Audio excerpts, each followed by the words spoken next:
Le feuilleton grec qui continue, évidemment, on continue de suivre ça avec nos analystes, nos observateurs, nos experts, et c'est Yannick Lopez qui est avec nous à présent, le responsable de la gestion de taux chez Ophi Asset Management. Bonjour Yannick. Bonjour. Bon, il s'est passé beaucoup de choses, beaucoup de déclarations, de rencontres, ça va continuer puisque Tsipras, le Premier ministre, sera à Paris mercredi. Le ministre des Finances, Yanis Varoufakis, a rencontré Michel Sapin hier. De ce qu'on comprend aujourd'hui, c'est que la Grèce rejette la Troïka, donc on a tué la Troïka, trop administrative, trop très technocratique.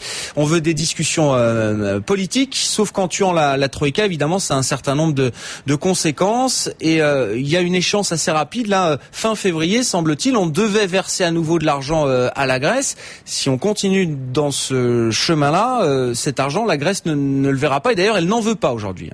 Elle n'en veut pas. Elle a effectivement pour l'instant une position très très ferme, qui je crois n'est pas forcément une surprise. Il fallait s'y attendre.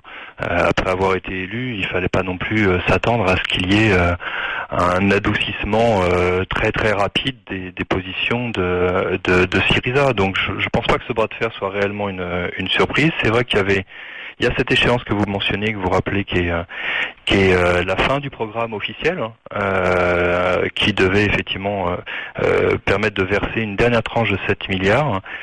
Pour l'instant, le gouvernement la rejette, mais en fait, il rejette surtout, comme vous l'avez dit, tout le programme d'austérité, parce qu'il n'en veut plus, parce que l'objectif de Syriza, c'est se redonner de la latitude au niveau des dépenses qui ont été depuis le début du programme évidemment mises sous très très forte pression, de sorte que le gouvernement retrouve un équilibre budgétaire, un équilibre sain entre dépenses et recettes. Voilà. Est-ce que stratégiquement c'est bien joué, parce que voilà, sans rentrer dans des considérations trop techniques, mais en adoptant cette ligne, en tuant la Troïka et en refusant donc effectivement la contrepartie qui était le versement de l'aide, en refusant de continuer d'appliquer le programme de la Troïka et donc en refusant la dernière tranche d'aide qui devait être versée, c'est vrai que l'Europe se retrouve dans une situation un peu compliqué. Et il faut bien comprendre que c'est par les banques grecques que le risque peut arriver. C'est-à-dire que les banques grecques, elles sont sous assistance, sous perfusion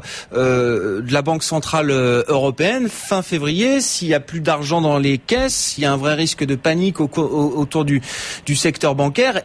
On imagine mal que l'Europe puisse débrancher toutes les perfusions au pire moment, j'ai envie de dire.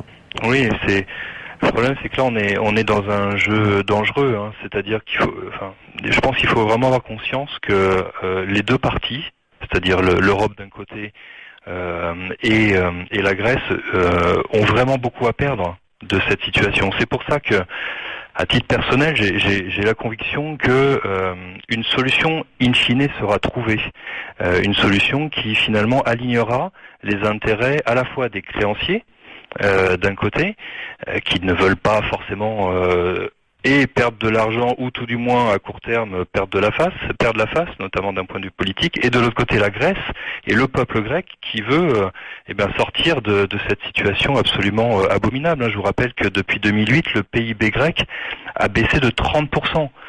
C'est vraiment majeur. Donc on peut comprendre le peuple grec qui a envie de respirer un petit peu et de sortir. Donc voilà, les deux parties pour l'instant sont sur des positions très fermes. Je crois que les deux parties ont énormément à perdre. D'un côté, la Grèce, vous avez commencé à en parler, c'est effectivement le risque bancaire qui peut être très important. Selon des chiffres de Bloomberg, 14 milliards d'euros seraient sortis rien qu'au mois de janvier des banques grecques. Ouais. Ça représente 3,5% du total des dépôts en Grèce. Donc c'est ce qu'on appelle un bank run. Si jamais effectivement la BCE décide de couper sa fourniture de liquidité d'urgence, ce que l'on connaît sous l'acronyme ELA, alors effectivement il y a fort à parier que l'on assiste à un violent bank run en Grèce, ce qui mettrait à genoux complètement tout le système bancaire. Donc là, c'est le gros risque pour la Grèce. Et côté zone euro, le gros risque, il est une contagion politique. On a vu ce week-end un rassemblement à Madrid. On sait qu'il y a beaucoup d'échéances politiques cette année, en France, en Angleterre, en Espagne en fin d'année, au Portugal. Et je crois que la zone euro aussi ne veut pas créer un précédent en accordant à la Grèce une réduction de sa dette, j'ai envie de dire sans contrepartie, parce que derrière, il faut se souvenir que le Portugal est sous également programme, et du coup le Portugal dirait alors pourquoi la Grèce et pourquoi pas moi?